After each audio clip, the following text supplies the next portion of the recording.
বিসমিল্লাহির রহমানির রহিম।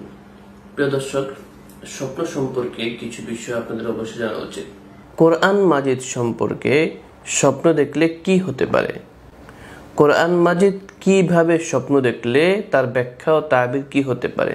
এই প্রসঙ্গে বিখ্যাত তাবি হযরত আবু সাদ রাহিমাহুল্লাহ বলেন, কোরআন মাজিদ স্বপ্ন দেখার তাবিরের নিয়ম হলো স্বপ্ন বর্ণনাকারীর স্বপ্ন শুনে স্বপ্ন ব্যাখ্যাকারীকে গভীরভাবে চিন্তা করতে হবে যে আয়াতগুলো সে স্বপ্নে তেলাওয়াত করেছে বা দেখেছে সেগুলো যদি আল্লাহ তাআলার রহমত এবং শুভ সংবাদের আয়াত হয়, তবে তাকে আল্লাহ তাআলা তার রহমত, নেয়ামত, শান্তি, নিরাপত্তার সুসংবাদ প্রদান করবে।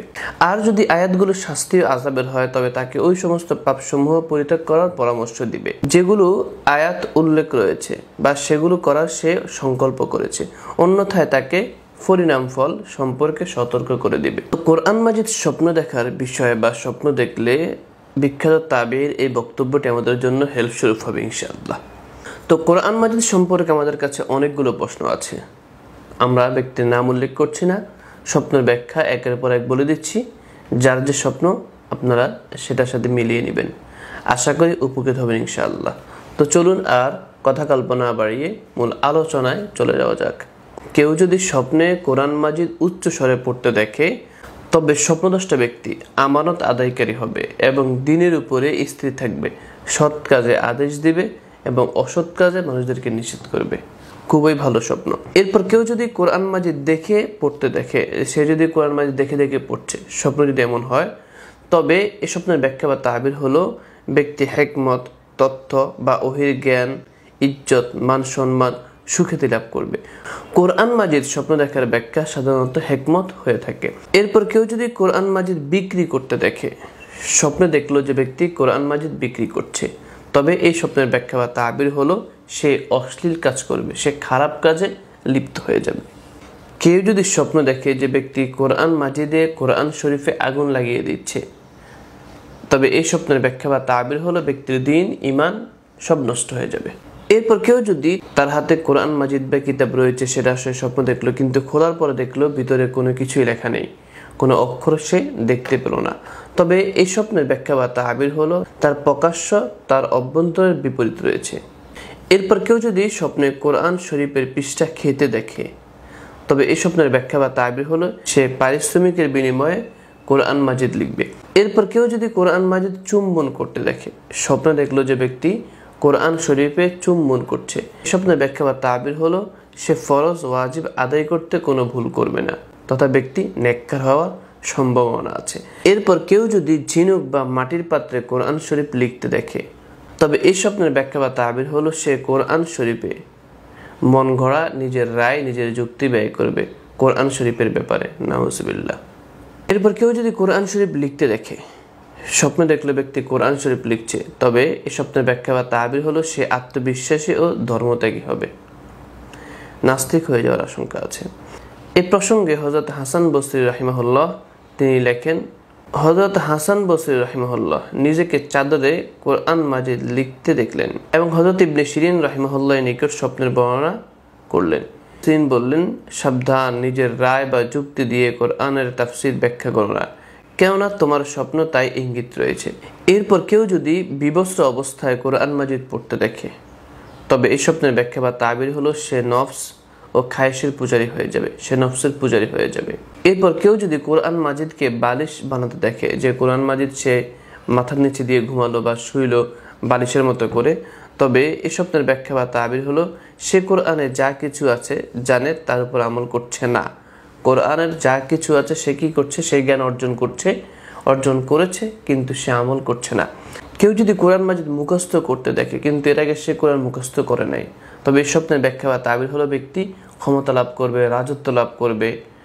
আর যদি স্বপ্নে কোরআন শুনতে দেখে, তবে এই স্বপ্নের ব্যাখ্যা বা তাবির হলো ব্যক্তির রাজত্ব স্থায়ী হবে। কেউ যদি দেখে যে তার হাত থেকে কোরআন মাজিদ ছিনিয়ে নেওয়া হয়েছে, এই স্বপ্নের ব্যাখ্যা বা তাবির হলো জ্ঞান তার কাছ থেকে ছিনিয়ে নেওয়া হবে এবং দুনিয়ায় তা শেষ হয়ে যাবে। এরপর কেউ যদি দেখে যে তার উপর কোরআন শরীফ পাঠ করা হচ্ছে, কিন্তু সে কিছুতেই বুঝছে না, তার উপর কোরআন মাজিদ পাঠ করা হচ্ছে, কোরআন শরীফ পাঠ করা হচ্ছে, কিন্তু সে কিছুতেই বুঝছে না, তবে এই স্বপ্নের ব্যাখ্যা বা তাবির হলো বাদশার পক্ষ থেকে বা আল্লাহ তাআলার পক্ষ থেকে তার ক্ষতি সাধিত হবে, তার কোনো ক্ষতির আশঙ্কা রয়েছে। এরপর কেউ যদি স্বপ্নে রহমতের আয়াত পড়তে দেখে, শাস্তির আয়াত পর্যন্ত পৌঁছা মাত্রই তার জন্য কোরআন পড়া কঠিন হয়ে দাঁড়ায়। তবে এই স্বপ্নের ব্যাখ্যা বা তাবির হলো ব্যক্তির দুঃখ ও দুশ্চিন্তা দূর হবে এবং শান্তি লাভ করবে। এরপর কেউ যদি শাস্তি বা আযাবের আয়াত পড়তে দেখে, রহমতের আয়াতে পৌঁছার সাথে সাথে তার আগ্রহ হারিয়ে গেল, সে আর পড়তে ইচ্ছে করছে না, তবে এই স্বপ্নের ব্যাখ্যা বা তাবির হলো ব্যক্তির বিপদ আপদ এবং দুঃখ দুশ্চিন্তা শুরু হবে বা থেকে যাবে।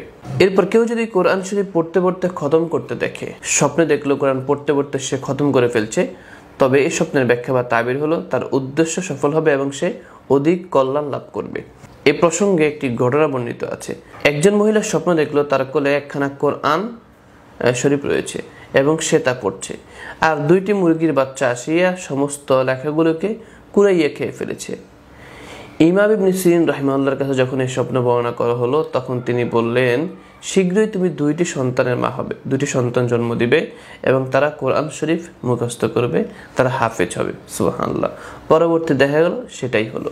এরপর এই প্রসঙ্গে আরো একটি ঘটনা বর্ণনা আছে যে এক কারি সাহেব স্বপ্ন দেখতে পাইলেন যে সে যেন কোরআন শরীফের একটি একটি করে পাতা ছিঁড়ছে আর আগুনে ফেলছে, যার ফলে অগ্নিশিখা স্থিত হচ্ছে। কোনো এক স্বপ্ন বা স্বপ্নের ব্যাখ্যাদাতার নিকট জিজ্ঞাসা করা হলে তিনি বললেন, শীঘ্রই বাদশার পক্ষ থেকে এক বিরাট ফিতনা ফাসাদ দেখা দিবে, এবং পরবর্তী দেখা গেল সেটাই হলো। বাদশার পক্ষ থেকে বিশাল ফিতনা ফাসাদ শুরু হয়ে গেল। এরপর কেউ যদি কোরআন শরীফের তেলাওয়াত শুনতে দেখে, যে স্বপ্নে সে কোরআন শরীফের তেলাওয়াত শুনছে, তবে এই স্বপ্নের ব্যাখ্যা বা তাবির হলো তবে তার রাজত্ব বা যুক্তিতর্ক মজবুত হবে, পরিণাম ফল ভালো হবে, প্রতারকদের চক্রান্ত হতে মুক্ত থাকতে পারবে। সুবহানাল্লাহ। দর্শক, আমরা কোরআন দেখা বা কোরআন সম্পর্কিত দেখাশোনা পড়া এই সম্পর্কিত স্বপ্নের ব্যাখ্যা তাবির করেছি, যেগুলো আপনারা বিভিন্ন মাধ্যমে জানতে চেয়েছেন। এর বাইরেও কোরআন সম্পর্কে বা কোরআন নিয়ে আরো অনেক স্বপ্ন আপনারা দেখতে পারেন। অবশ্যই স্বপ্ন দেখলে আমাদেরকে জানিয়ে দিবেন, ইনশাআল্লাহ আপনাদের স্বপ্নের ব্যাখ্যা তাবিরগুলো জানিয়ে দিব। মহান মালিক সকলকে তৌফিক দান করুক। আমাদের জন্য দোয়া করবেন, আমাদের সাথেই থাকবেন। আজকে বিদায় নিচ্ছি, দেখা হবে আবার নতুন কোনো পর্বে, নতুন কোনো ভিডিও নিয়ে, নতুন কোনো বিষয়ে। ততক্ষণ পর্যন্ত অপেক্ষায় থাকুন। আসসালামু আলাইকুম ওয়া রাহমাতুল্লাহি ওয়া বারাকাতুহু।